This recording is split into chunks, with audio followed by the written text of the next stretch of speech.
What up, though, y'all? It's Chris.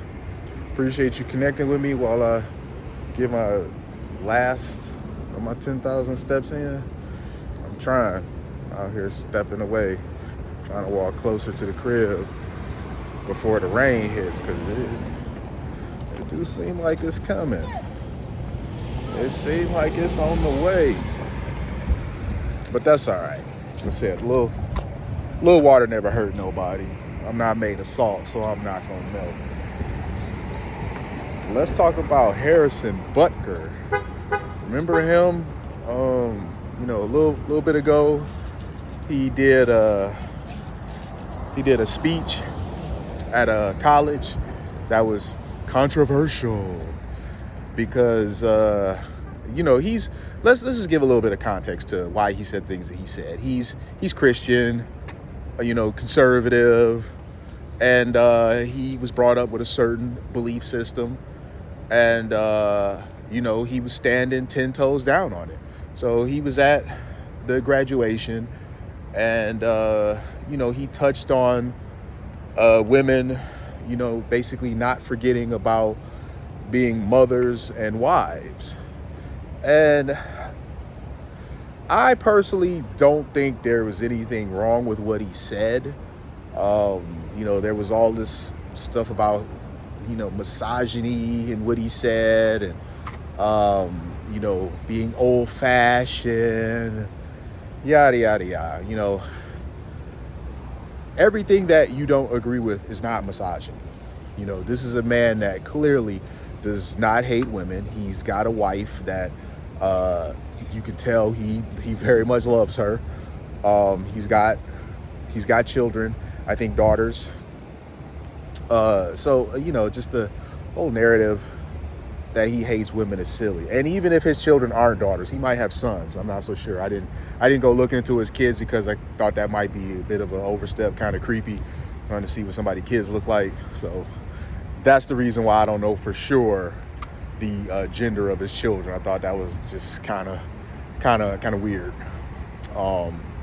But yeah, the things that he was saying, they just lined up with his Christian conservative values, and I really didn't have an issue with them.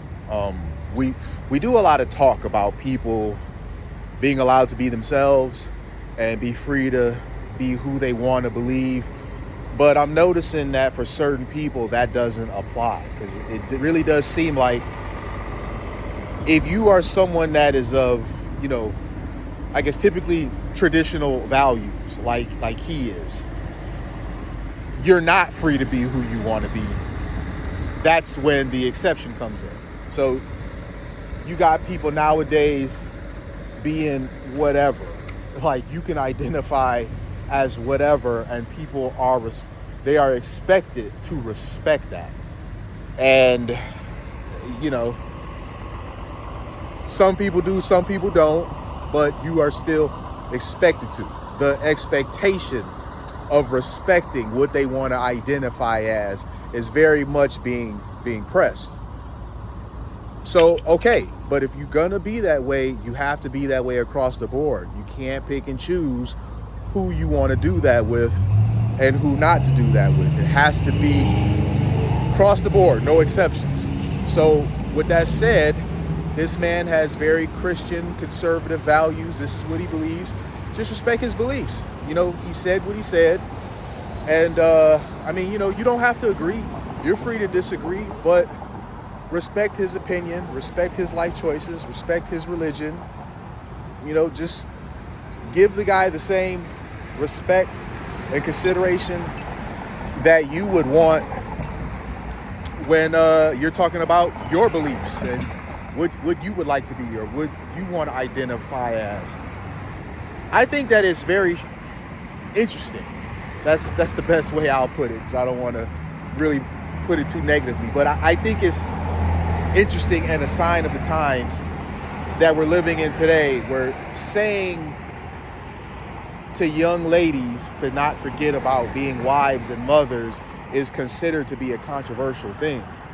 It's just, I don't know, man. We are really in an odd time. And I don't have the light. Okay, I do. I was going to just go ahead and gun it across the street. but I got the light now. As I were. It's just a sign of the times of where we are now as a society, where saying something like that, which really should have just been harmless, because it's not like he's saying, oh, get back in the kitchen or whatever. You know, it's not like he was intentionally throwing something out there to be mean and nasty. He comes from a conservative Christian background. That's the way he lives, and he's just sharing that essentially. But, you know, since his controversial speech, and I say controversial loosely, he has had a couple W's. To my understanding, he, during the offseason, signed an extension with the Chiefs. You know, so shout out to him for getting that bag. You know, this is going to make it so that he can take care of his family even better. You know, honestly, I actually really like him. You know, he just seems like a really like straightforward stand-up dude. He understands what his role in society is as a man, as a father, as a husband. He's very confident in that. He's very sure of what it is to be him. And I really do like that. He seems like a very competent, masculine, stand-up dude. You know, just straightforward. And, you know, that might be kind of boring to some people and stuff, but I think that boring can be okay. Right? Really. You know what you're getting with boring. So I think boring can be okay. So W number one is, you know, him getting that bag. W number two, though, and this is the one that really surprised me. This past spring, apparently, Harrison Butker merch eclipsed Travis Kelce merch in sales. Now, how about that? Because, you know, Travis Kelce, you know, he's been out here following around Taylor Swift, you know, for a while now. I don't know if it was the beginning or kind of midpoint of last season where they started seeing each other. But, you know, you've been seeing him following up behind her ever since. And Taylor Swift, you know, she's been good for business for the NFL. You know, love her or hate her, it's hard to deny that she's been good for business. You know, you had viewership for Chiefs games skyrocket. And you had Chiefs merch skyrocket in sales as well, especially Travis Kelce merch. So she has been good for business. But Harrison Butker, it appears that for as many people that had a problem with the stuff that he said at that speech, you know, at the stuff that he said at that graduation during his speech, there's even more people that loved what he had to say, because numbers don't lie. The numbers reflect it. You know, before, I never would have seen anybody wearing a Harrison Butker jersey. There was just no reason to. Now, I actually have been seeing people with it on, you know. Like, really, you know, people vote with their wallets. And if people didn't mess with him like that, you don't go buy, jerseys aren't cheap. You don't go buying the jersey of a dude that you don't like, that you don't mess with, you know, that you don't really, like, have respect for. When you go buy a player jersey, it's usually a player that you really like. It's something about them that you like. So it don't get more clear than that the things that he said resonated with a lot of people, because it's now reflecting in the merch being sold.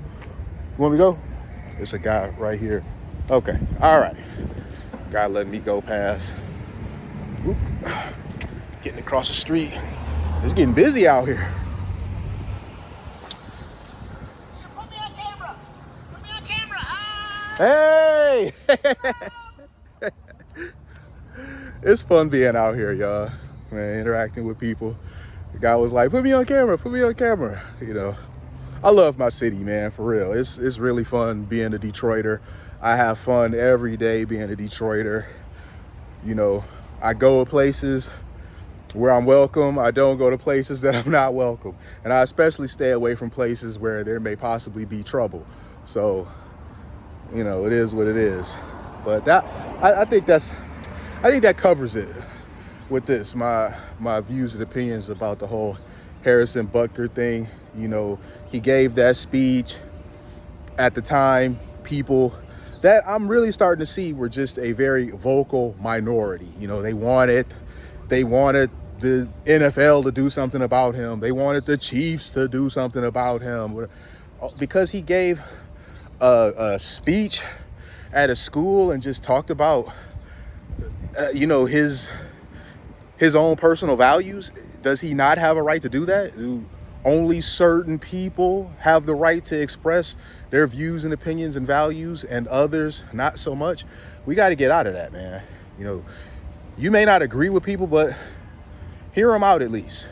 You may not agree with them, but let them be them. They don't have to do what you do. You don't have to do what they do. But you do need to respect people's right to live the way they want to live, because you want them to most certainly respect your right to live the way you want to live. So it's a two-way street. I'm going to leave this there, though, y'all. Appreciate y'all connecting with me. I'm going to finish up, get my cell phone home before this rain hits me. Thumbs up this video, subscribe. Later, y'all. Peace.